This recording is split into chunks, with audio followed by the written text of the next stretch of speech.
Binunyag ni Senador Ping Lacson na may 2 board members ng Philippine Contractors Accreditation Board o PCAB na kontratista rin umano sa ilang proyekto ng Department of Public Works and Highways.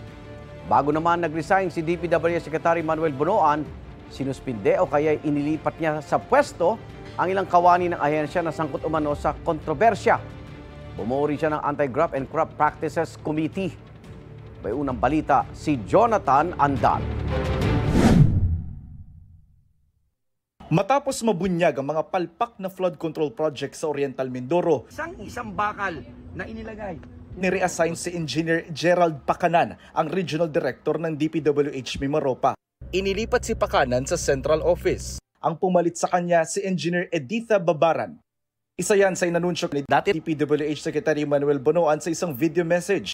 Pag-reassign po sa Regional Director ng Region 4B, pag-reassign sa Regional Office ng mga Assistant District Engineer at lahat ng mga Section Chiefs ng Batangas 1st District Engineering Office, pagpataw ng preventive suspension sa mga empleyado ng Bulacan 1st District Engineering Office mula sa District Engineer, Assistant District Engineer at lahat ng Section Chiefs. Gusto nating managot ng dapat managot, makulong ang dapat makulong.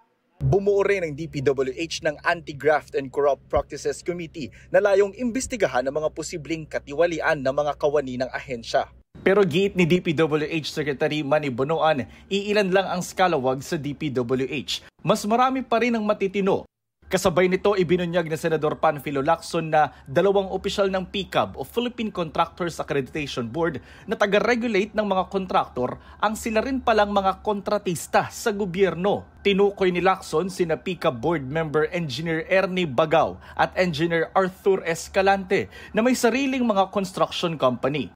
Aniya, si Bagaw na reappointed board member ng PCAB noong September 2023 para sa 3 taong termino ay managing officer ng EGB Construction na pumipirma pa sa mga kontrata ng kumpanya sa DPWH.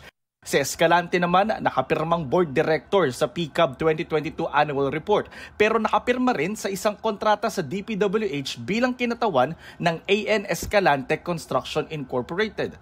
Sinubukan namin kunan ng pahayag si Escalante at Bagaw pero wala pa silang tugon sa aming pinadalang mensahe.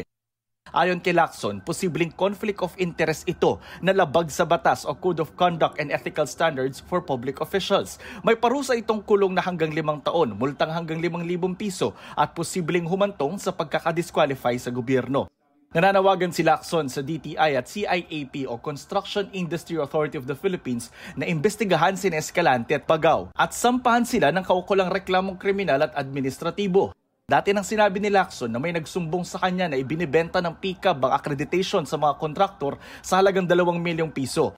Itinanggihan ng PCAB sabay sabing may mga scammer na nagpapanggap daw na kanilang empleyado. Itong unang balita, Jonathan Andal para sa GMA Integrated News.